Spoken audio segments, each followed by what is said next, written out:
The seated bent press is an amazing exercise to open up the side of your torso and the side of your hip. It's going to help engage your lats and work on the external rotation of your shoulder. So this is actually an accessory exercise to the full bench press, which is done standing, but we're going to be staying with the seated version. You can get so much out of this variation, and I find that it's a really great step up from doing windmills.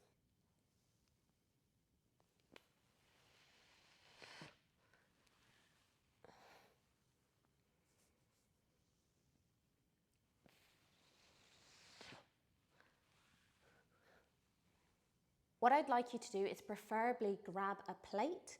You can use a kettlebell or a dumbbell if you don't have a plate available. You want the weight to be reasonably heavy. So I would suggest no lighter than 5 kilos to start off with. Reason being is we're actually going to use the weight as a feedback in order to properly perform the movement. Setting yourself up, have a really wide stance sitting on a bench. So the height of the bench is actually quite important. The lower the bench is, the more mobility is required in order to get down into the bottom of the movement. So if you're a beginner and you know you are quite tight in these rotational movements, then I suggest you find a higher place to sit.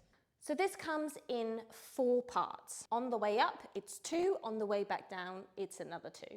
You're going to start with your elbow forwards, shoulder down. Notice where my fingers are pointing. Twist as far as you can to feel your lat engaging, so feeling the squeeze underneath your armpit.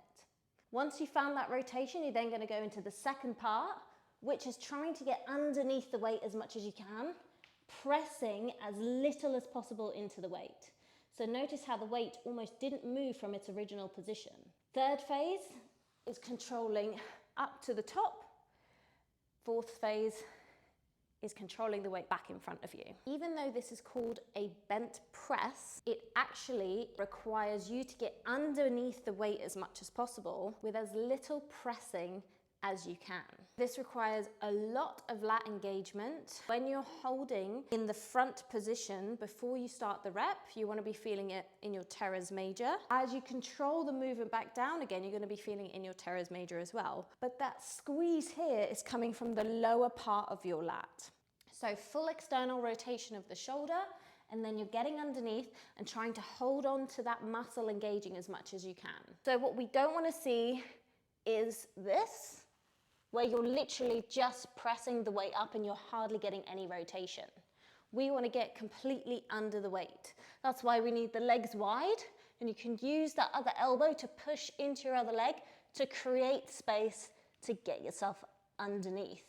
Notice how much I'm rotating in order to get myself underneath the plate. You'll also want to feel this in your obliques. If you're twisting so much, there's going to be a bit of a risk that you're going to displace the tension. So we want to make sure that the obliques and the lower core are engaged, as well as the lats. Work on trying to get as much rotation as you can and pressing as little as you can whilst you get underneath the weight.